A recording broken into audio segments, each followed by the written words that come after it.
사람에게 또 인사하겠습니다. 성령 충만하십시오. 한 번 더 인사할게요. 말씀 또한 충만하십시오. 이게 보통 다 이렇게 계속 반복하다 보면 이렇게 매너리즘에 빠지게 되어 있어요. 근데 우리가 정말로 믿음의 고백으로 한 번 더 옆 사람 이렇게 안 친해도 괜찮아요. 믿음의 선포를 하는 거예요. 그 사람의 영혼이 진짜로 성령 충만하기를 바라는 마음으로 한 번 더 인사하겠습니다. 성령 충만하십시오. 한 번 더 인사하겠습니다. 말씀도 충만하십시오. 그렇게 되기를 축복합니다. 하나님과 늘 동행하며 예배하고 전하는 우리 하늘 공동체가 되기를 축복합니다. 새벽 예배를 진행하면서 제가 내드린 숙제가 있었습니다. 숙제는 어떻게 잘 하셨습니까? 감사합니다. 이렇게 누군지 알 것 같아요. 얼굴은 못 봐고 누군지는 모르고 정확한 얼굴은 못 봤는데 누군지 알 것 같아요. 네. 감사의 제목을 적는 이유는 너무나 간단해요. 하나님 앞에 기도의 제목들을 올려드릴 수 있고 기도가 끊이지 않게 할 수 있으며 내가 정말로 하나님의 사람임을 확인할 수 있는 방법 중에 하나이기 때문에 그렇습니다. 내가 하나님의 사람인지 아니면 세상의 사람인지, 내가 하나님 앞에 기도할 수 있는 기도의 능력들과 기도의 풀들을 점점 늘려나가는 방법은 감사를 늘려나가는 방법이에요. 그래서 오늘 이 주에도 여러분들 지치지 마시고 계속해서 감사의 제목들을 적어나가며 하나님 앞에 새벽 예배를 올려드리는 저와 여러분이 되기를 축복합니다. 정말로 대단한 게 새벽 예배를 드리시는 분들이 정말 많아요. 보기보다 생각했던 것보다 너무나도 많아서 깜짝 놀랐어요.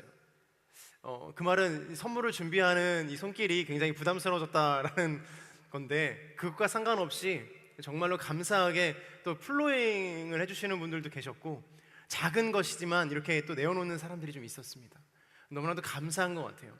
서로가 서로의 필요를 채우고 서로가 서로를 하나님 앞에 내어놓을 수 있고 드릴 수 있는 믿음의 공동체, 사랑의 공동체, 기도의 공동체, 하나님만 전하고 하나님과 동행하며 하나님을 너무나 사랑하는 그런 하늘 공동체가 되시기를 축복합니다. 요한계시록 4장을 지난주에 살펴봤어요. 사도 요한이 보았던 것은 천국의 예배이고 거룩한 하나님의 나라이죠. 하늘의 문이 열리는 것을 보았고 또 그 보좌에 앉으신 어린 양을 보았습니다. 이 자신의 생명과 호흡을 다해 주님 앞에 예배하는 것, 그리고 하나님만 고백하며 전심으로 주님 앞에 나아가는 그 참맛을 맛보았죠. 결국에는 우리가 드리는 이 땅에서 드리는 예배가 곧 미래에 올 하늘에서 경험하게 되는 이 천국의 예배라는 것을 알게 되었습니다. 이 4장에서는 그 천상의 예배인 주인이신 하나님을 경배하고 있다면 5장에서는 우리를 구속하실 예수 그리스도에 대한 경배를 이야기하고 있습니다. 요한계시록은요, 밀봉되어서 누구도 알 수 없는 비밀과도 같은 책이 아니라 하나님께서 이 땅을 사랑하시고 사랑하시는 그 마음으로 가득하고 예수님의 구속사역에 대한 의지와 섭리가 분명하게 드러나는 책입니다. 그래서 우리는 이 하나님과 사단의 전쟁, 영적 전쟁에서 주님의 편에 서는 사람들이 되어야 됩니다. 즉 어린 양을 따르는 사람들이 승리할 것이고, 죽임당한 어린 양께서 알려주시는 승리의 방법과 하나님의 약속을 굳게 믿어야 된다라는 것이죠. 오늘 이러한 결단을 가지고 저와 여러분이 말씀 앞에 서기를 축복합니다. 오늘 본문 1절에서 4절까지의 말씀을 함께 보도록 하겠습니다. 1절에서 4절까지의 말씀입니다. 1절입니다. 시작. 또 나는 보좌에 앉으신 이의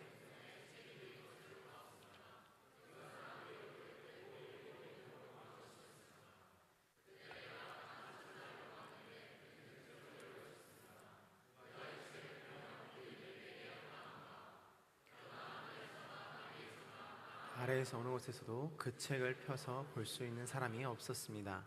나는 그 책을 펴서 볼 자격이 있는 사람이 보이지 않아 큰 소리로 울었습니다.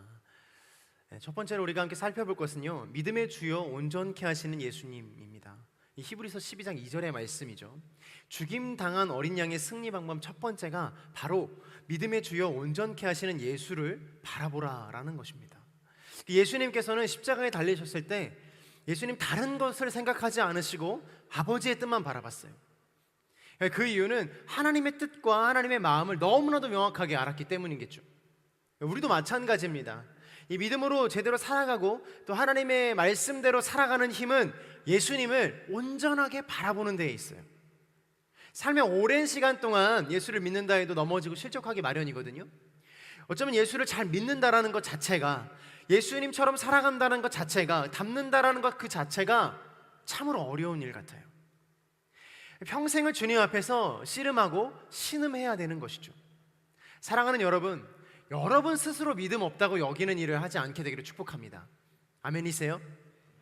스스로를 믿음 없는 사람이다라고 여기지 않게 되기를 바랍니다. 이미 이곳에 나와 이 예배를 드리는 것 자체가 믿음의 사람이요 우리를 온전케 하시는 주님을 신뢰하고 의지하는 마음이 있다라는 거예요. 우리는 이 신앙의 여정에서 또 믿음의 경주에서 계속해서 주님을 바라보는 것을 연습하는 것이에요. 끊임없이 주님을 향해 시선을 고정하고 주님께서 주시는 그 답을 찾고 구해야 되는 것이죠. 제가 한 가지 질문을 드리겠습니다. 새벽 예배하는 주간이니까 우리가 기도할 때 주님께 답이 있고 또 이 주님께서 해결해 주실 것을 기대하면서 기도하지 않습니까? 근데 왜 그럴까요? 손 드신 거예요? 왜 방법이 주님께만 있다고, 주님께만 하실 수 있다고 그렇게 고백하며 기도할까요? 오늘 본문에 이 답이 적혀져 있거든요. 오늘 본문 1절을 보면 또 나는 보좌에 앉으신 이의 오른손에 책이 들린 것을 보았습니다. 이것은 앞뒤로 기록되고 7인으로 봉한 것이었습니다 라고 기록되어 있죠. 그러니까 하나님께서 보좌에 앉으셨는데 그 오른손에 책이 있었습니다. 이 성경에서 오른손이라 뜻하는 것은 이 권능과 힘과 능력 이런 것들을 뜻하거든요. 하나님의 오른손에 책이 있었다라는 것은 이 책이 하나님의 능력과 주권과 권능과 힘을 상징하는 것이죠. 근데 이 책의 특징이 있는데 앞뒤로 기록되어 있고 7인으로 봉해져 있다라는 것이에요. 여기서의 책은 우리가 알고 있는 지금 이런 우리가 공부하는 그런 책, 도서 이런 것이 아니라 양피지나 이 파피루스로 만든 두루마기 형태입니다. 본 적 있죠? 이렇게 두루마기 형태로 만든 그런 책이에요. 양피지는 여러분 잘 아시다시피 양의 가죽으로 만든 이 필기 도구예요. 필기 재료들입니다. 파피루스 같은 경우에는 식물의 뿌리로 만든 것이 있거든요. 나일강 유역에서 자라는 식물의 뿌리를 물에 적셔서 그래서 얇게 펴가지고 무언가를 적을 수 있도록 만든 필기 재료인 거죠. 그러니까 종이가 나무 펄프로 만든 것이었다면 파피루스는 식물의 줄기로 만든 것이고 양피지는 가죽으로 만든 것이었어요. 파피루스가 가장 먼저 사용되었고 양피지, 종이순으로 이제 필기구가 발달했습니다. 어찌됐건 일반적인 종이의 형태가 아니라 이 두루마기 형태이고 그것이 빽빽하게 앞뒤로 기록되어 있다라는 것이에요. 이 파피루스지의 특징이 있는데 앞뒤로 기록할 수가 없어요. 너무나도 얇고 너무나도 잘 부서지기 때문이에요. 그래서 보통 두루마기 형태로 만들어졌다라는 것을 볼 때 앞뒤로 쓸 수가 없는데 오늘 성경에서는 빽빽하게 양면에 기록되어 있다라고 기록하고 있죠. 보존하기도 어렵고 활자술이 발달하지도 않았던 때에 정말 어려운 것인데 왜 이렇게 했을까요? 성경학자들은 양면으로 빽빽하게 쓰여진 것에 대해서 이렇게 이야기합니다. 더하거나 뺄 수 없게 그 자체로 이미 완전함을 상징한다라는 것이죠. 그러니까 교수님께서 우리에게 한 가지 공부할 것을 주셨는데 앞뒤로 빽빽하게 주신 거예요. 그래서 거기에 뺄 것도 없고 더할 것도 없고 이것만 외워라 라고 이야기하시는 거죠. 여러분들 어떻게 하시겠습니까? 이건 빼고 이건 포기하고 가는 거야 이러면서 빼요? 포기할 수 없는 것들이 있잖아요. 계속해서 주님이 주시는 것처럼 이 교수님이 주시는 것처럼 그리고 모범답안이 있는 것처럼 그리고 족보가 있는 것처럼 어떤 것 하나도 포기할 수가 없는 거예요. 그 이유는 그 뒤에 구절에서 더욱더 명확해지는데 7인을 봉한 것을 볼 때 더욱더 완전함을 알 수 있습니다. 이사야 29장 11절의 말씀을 보면 이렇게 기록되어 있어요. 함께 봉독해 볼까요? 시작.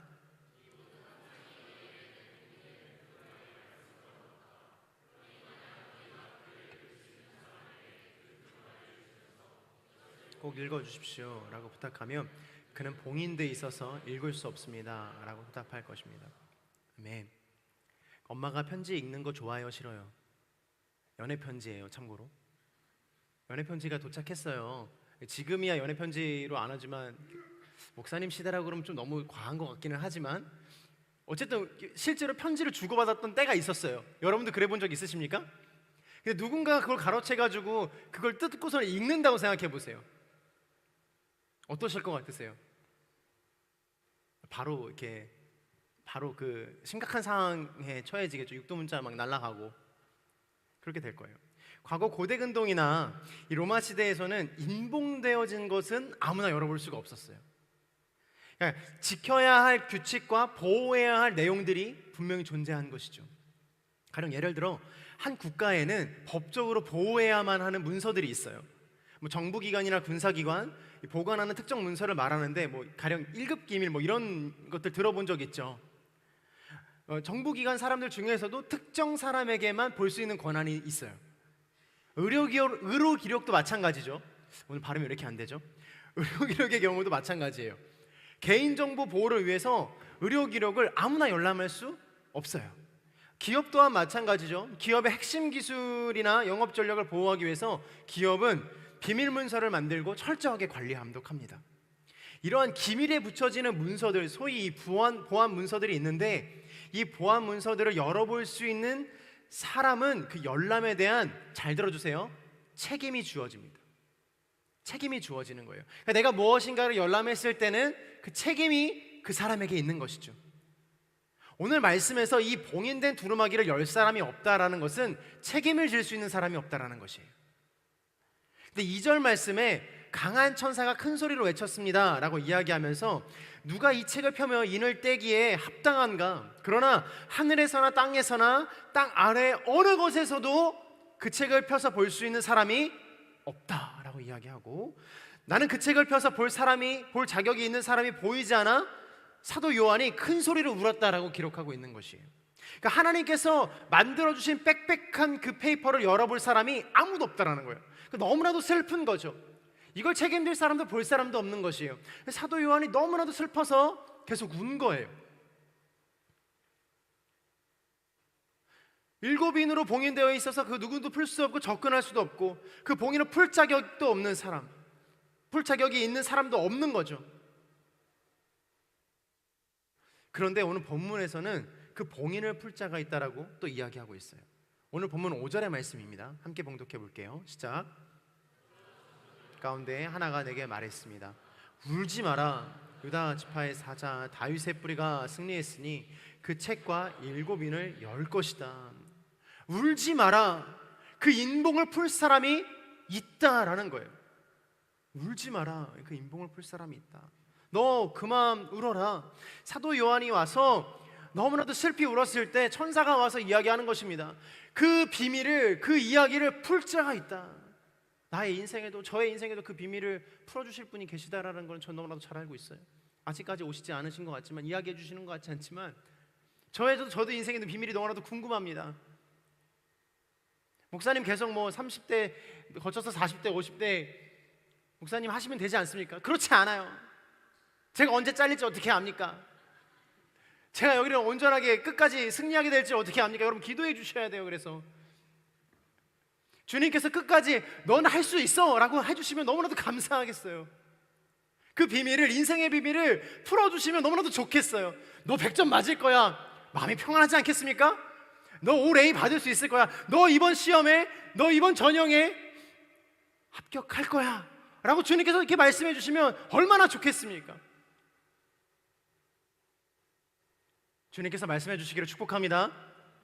어느 때보다 아멘이 크죠.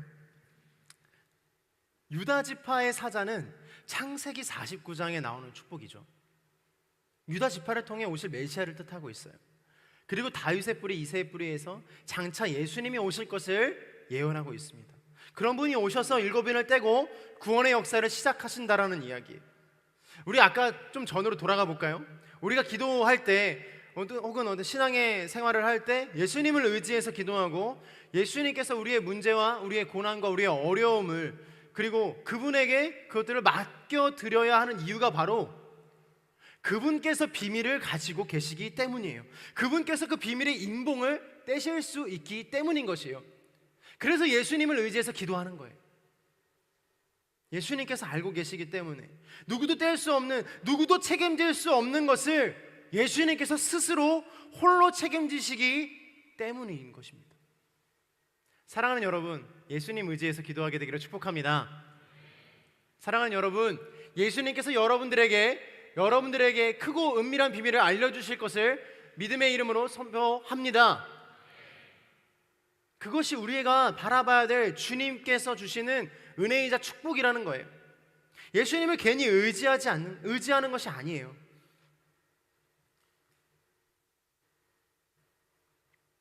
예수님밖에 없는 것입니다. 우리의 인생의 비밀을 풀 사람이 누가 있겠습니까? 우리의 신앙의 어려움을 누가 해결해 주겠습니까? 우리 인생의 깊은 고민을 누가 헤아려 주시고 위로해 주시겠냐라는 거예요. 인봉을 풀 자, 그 비밀을 해석할 사람, 그 비밀을 우리에게 풀어서 알려주실 분, 바로 예수 그리스도시다라는 거예요. 혹시 신천지 계세요? 손 한번. 신천지에서 그 인봉 풀 자가 바로 이만희 씨라고 이야기하죠. 아직도 못 푸셨어요.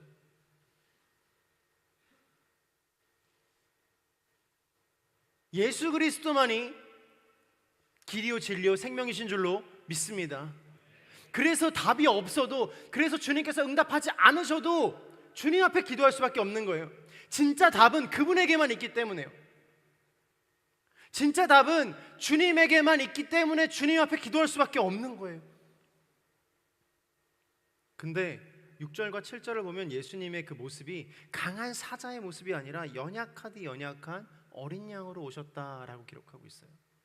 그 인봉을 풀 수 있는 사람이라면 강한 사자와 같이 정말 능력 가운데 오셔야 되겠지만 주님께서는 어린 양으로 오셨다라는 거예요. 우리 6절과 7절을 함께 보도록 하겠습니다. 시작.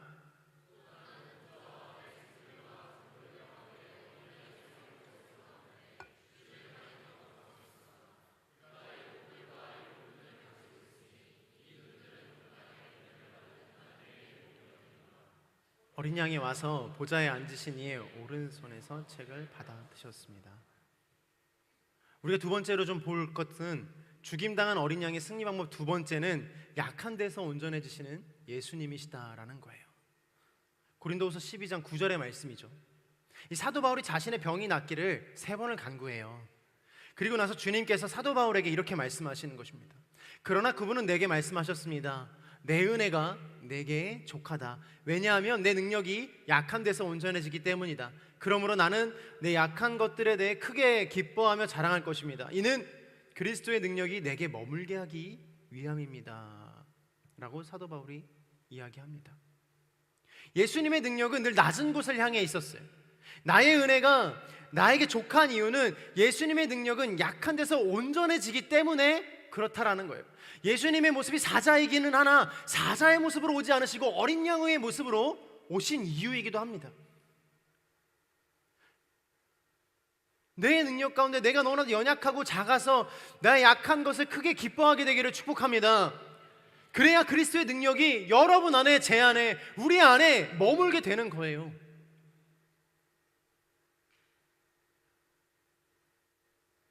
사도 요한이 본 것은 사자가 나타나서 모든 것을 압도하는 것이 아니라 연약한 어린 양의 모습이었다라는 거예요. 때로는 우리의 기도가 그렇지 않습니까? 때로는 우리 신앙 안에서 이렇게 고백할 때 있지 않아요? 예수님 왜 이거 해결해 주지 않으세요? 예수님이 왜 이거 한 번에, 단번에 왜 이 불합리한 모든 것들을 지켜만 보고 계십니까? 라고 기도할 때가 있는 것 같아요. 마치 예수님 능력이 없는 것처럼, 하나님 어떠한 능력도 없는 것처럼 생각이 들 때가 있어요. 근데 오늘 어린 양의 모습을 잘 보게 되면 7뿔과 7눈이 달린 어린 양이다 라고 기록하고 있어요. 7뿔과 7눈은 각각 권능과 지혜를 뜻하거든요. 7개는 이제 성경에서 좀 우리가 공부해봤잖아요. 7개는 어떤 거죠? 완전수, 할렐루야. 수제가 있어요. 7은 완전 숫자예요. 완전하다라는 거예요. 그러니까 7개의 뿔과 7눈, 그 권능과 지혜가 예수님에게 이미 완전하세요. 완전해요. 모든 걸 다 알고 계시고 모든 것을 통제하실 수 있으며 지혜와 권능으로 모든 것을 하실 수 있으십니다. 그런 분이 스스로 어린 양이 되어서 십자가를 지시는 거예요. 힘이 없고 무력하고 당할 수밖에 없어서 죽은 것이 아니라 명확한 목적을 가지고 자발적인 죽음을 맞이하기 위해 이 땅 가운데 오셨다라는 거예요. 사랑하는 여러분, 그래도 세상을 좀 살아봤으니까 알 거예요. 여러분들의 권리와 여러분들의 능력을 포기하는 게 얼마나 어렵습니까? 우리가 가지고 있는 것들을 포기하는 게 얼마나 어렵습니까? 조금만 침해당해도, 조금만 내가 가지고 있는 것들을 잃어버릴 것 같은 상황에 처해지면 어떻습니까? 우리는 꽉 움켜쥐고 잃어버리지 않으려고 하지 않습니까?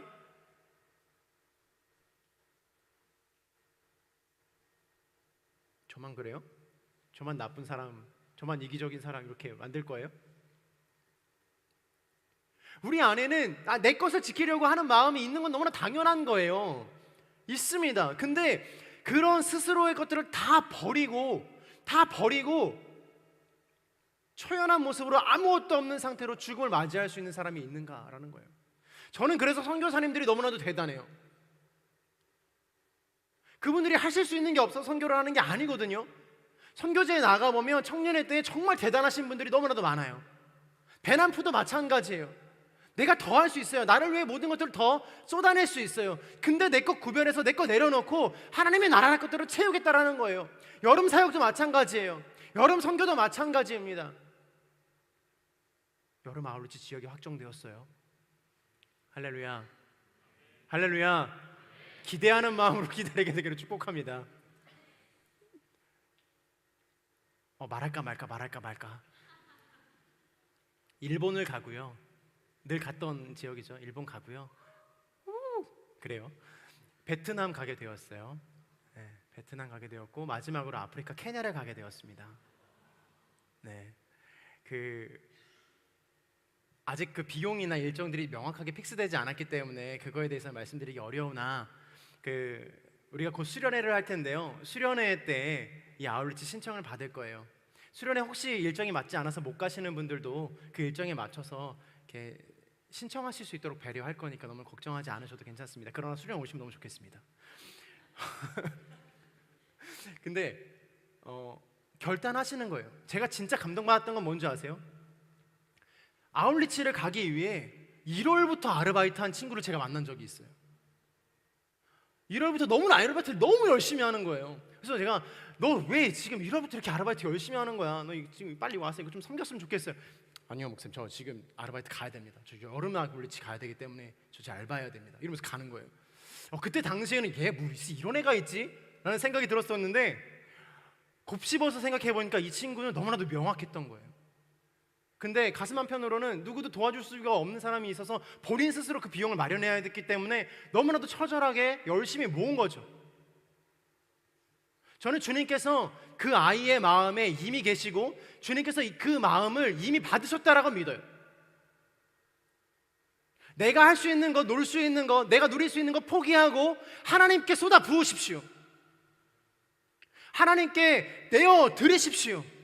예수님이 그러셨던 것처럼 예수님께서 이 세상 가운데 그리고 우리 인생 가운데 많은 것들을 주실 수 있지만 여전히 연약하시고 여전히 어린 양으로 오신 이유는 그 안에서 주님의 사랑과 주님의 섭리와 주님의 계획들을 스스로 발견하기를 원하시는 마음이 있기 때문에 그런 거예요.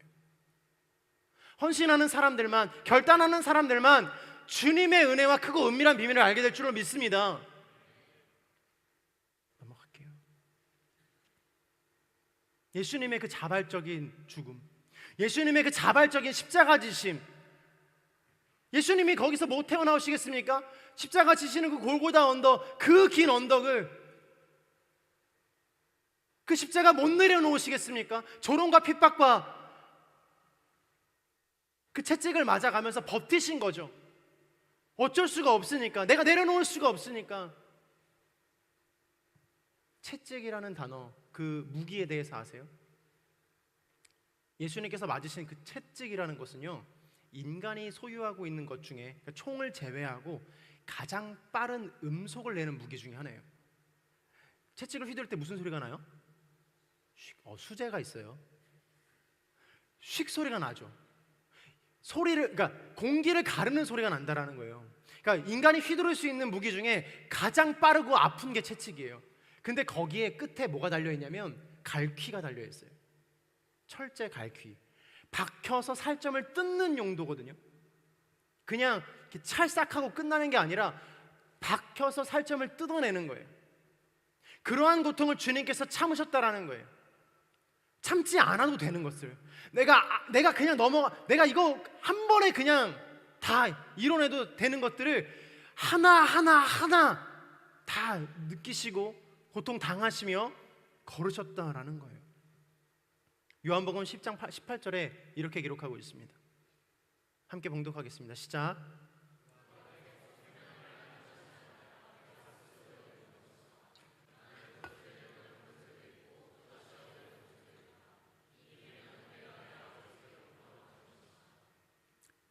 아멘. 예수님이 무능력해서 다스릴 권세가 없어서 죽음을 맞이하신 것이 아니라는 거예요. 누가 내 생명을 빼앗는 것이 아니라 내가 스스로 내어놓는 것이다. 나는 그것을 내어놓을 권세도 있고, 잘 들어주세요, 다시 얻을 권세도 있다. 사랑하는 주님, 주님 앞에 주님을 위해서 내어놓는 그 모든 것들은요, 사랑하는 주님께서 그것들을 기억하시고 다시 주실 것입니다. 30배, 60배, 100배로 갚아주실 것이에요.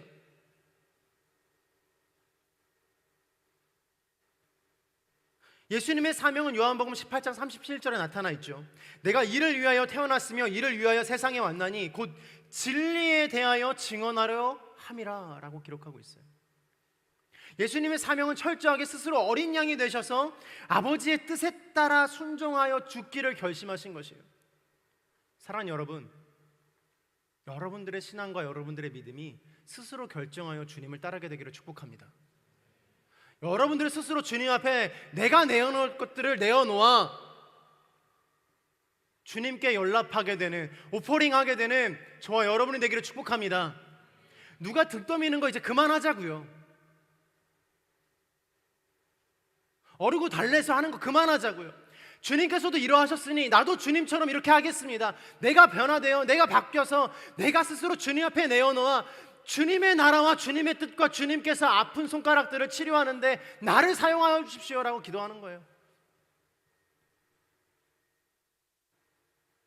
예수님 이 땅의 사자와 같은 정복자이시고 권세자이시고 통치자이시지만 자신의 생명을 내어놓으시며 우리를 구원하실 세상의 주인, 바로 어린 양이 되셨다라는 거예요. 그래서 약함이 강함이 되는 거예요. 아무리 약할지라도 그 약함에는 강함이 있는 거예요. 왜냐하면 빼앗긴 자도 다시 얻게 될 것이고 잃어버린 자도 다시 찾게 될 것이니까요. 그 영원한 주님의 은혜와 사랑 안에서 주님께서 모든 것들을 다 되돌리실 것이에요. 통치하실 것이에요. 주님의 손 안에 있게 될 것입니다. 어린 양을 따르는 사람들, 우리 크리스천들도 그러하게 되기를 축복합니다. 사랑하는 여러분, 연약한 자리에 계십니까? 그곳이 주님께서 완전하고 온전하게 역사하실 자리임을 선포합니다. 낭망함의 자리, 연약함의 자리, 슬픔의 자리, 혹은 우울의 자리, 사망의 음침한 자리, 내가 앉은 곳은 늘 그늘지고 축축하고 내가 거하는 곳은 늘 주님의 사랑이 없는 것과 같은 그 공간이 있습니까? 죽임당한 어린 양의 승리 방법이라는 이 설교의 제목 자체가 역설이잖아요. 죽임당한 어린 양이라는 것은 그냥 죽은 어린 양이에요. 너무나 연약하고 비참하지만 그 어린 양이 가지고 있는 승리의 방법이 있다라는 거예요. 오히려 그 죽임을 당함으로 그 주의 피로 모든 족속과 언어와 백성과 나라들로부터 사람들이 하나님께로 구속함을 받아 돌아오게 되는 거예요. 우리 하나님의 나라의 제사장들이 되게 하심으로 우리가 왕노릇하게 하신다라고 오늘 성경은 기록하고 있는 것이에요. 사랑하는 여러분, 어린 양의 죽음은 의미 없는 죽음이 아니었어요. 죽음을 피할 수도 있었어요. 고난받지 않을 수도 있었어요. 우리도 마찬가지 아닙니까? 우리도 고난의 자리에서 피할 수 있지 않겠습니까? 뒤돌아서 가면 그만이지 않습니까? 고통받는 거 그냥 뒤돌아서 그냥 좋은 길로, 세상의 길로 가면 되지 않습니까? 근데 왜 여기에서 그냥 아파해야 되냐고요? 신앙생활을 아무리 하고 기도를 아무리 해도 변화되지 않는 그 처참한 환경 속에서 왜 우리는 계속해서 기도해야 되고 왜 우리는 계속해서 주님을 바라봐야 되냐고요? 주님께서 그렇게 하셨기 때문에 그렇다라는 거예요. 그게 죽임당한 어린 양의 승리 방법이었어요. 그 모진 고문과 모진 고난과 그것들을 그냥 주님 앞에서 바라보는 것, 기대하는 것, 기다리는 것, 하나님께서 하실 때를 기다리며 계속해서 기도하는 것, 하나님의 나라를 사모하며 하나님의 백성들이 돌아오기를 간구하는 것,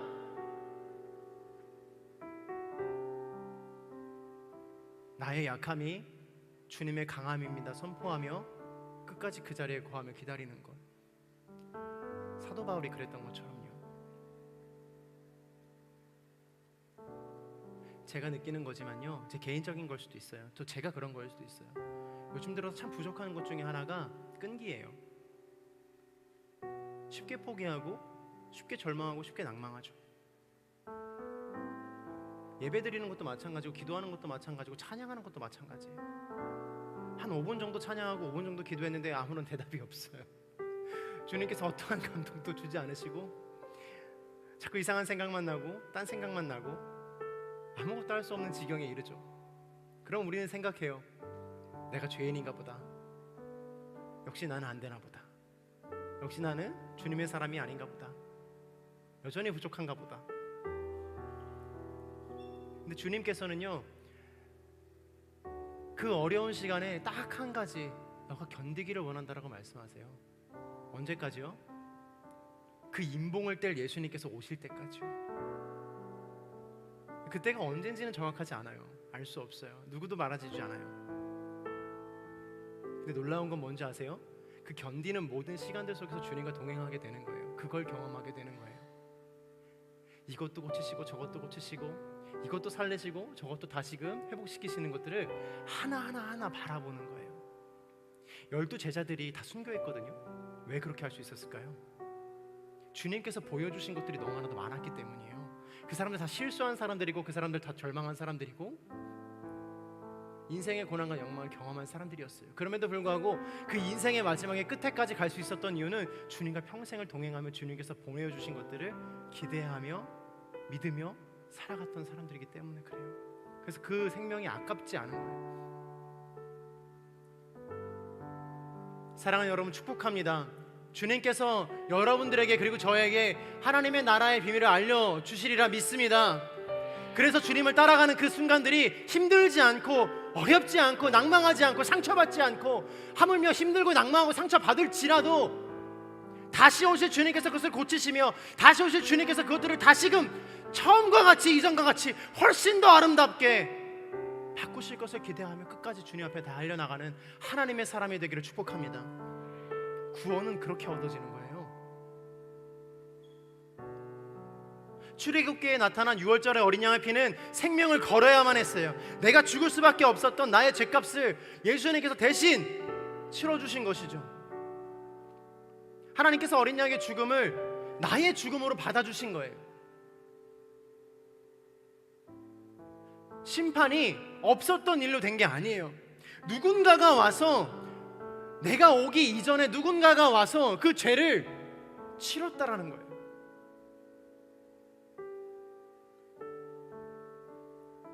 내 죄가 다 이미 사여졌다라는 거예요. 이미 지을 죄까지도 다 주님께서 십자가에 못 박으셨다라는 거예요. 그렇다고 해서 막 사는 건 아니죠. 폐역한 사람이 되면 안 돼요. 왜냐하면 주님을 사랑하는 사람은 그 열매로 안다 그랬어요. 진짜 사랑하는지는 열매로 안다고 했어요. 능력의 예수님께서 어린 양으로 오신 것은 우리 약함을 아시고 우리를 온전하게 해주시는 것인 줄로 믿습니다. 사랑하는 여러분, 인생의 비밀과 신앙의 섭리들 그리고 하나님 나라의 비밀들을 푸실 분은, 그 인봉을 푸실 분은 우리 구주 예수 그리스도이신 줄로 믿습니다. 여러분들의 인생의 해답이 예수 그리스도에게 있다라는 거예요. 그분만이 승리의 어린 양이시며 구원의 어린 양이 되시는 것입니다.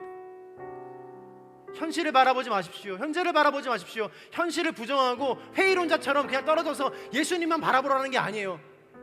그 말을 하는 게 아닙니다. 교회는 그런 거 가르치는 게 아니에요. 어려운 상황 속에서도 주님께서 다시 오셔서 모든 것들을 완전하게 하실 것들을 기대하라고 가르치는 거예요. 기다리라. 울지 마라. 주께서 오실 것이다. 당신의 인생 가운데 주님께서 찾아오게 되는 은혜를 경험하게 되는 오늘 이 시간이 되기를 축복합니다. 그분에게 실마리가 있습니다. 그분에게 뜻이 있습니다. 죄와 사망을 이기는 능력은 예수 그리스도의 희생의 십자가뿐임을 기억하고 주님 앞에 경배의 찬양을 올려 드리는 것이에요. 오늘 본문 12절에 그 경배와 찬양이 나옵니다. 우리 큰 목소리로 함께 봉독했으면 좋겠는데요.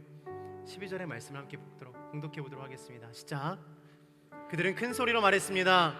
죽임을 당하신 어린 양은 능력과 부귀와 지혜와 힘과 존귀와 영광과 찬양을 받으시기에 합당합니다.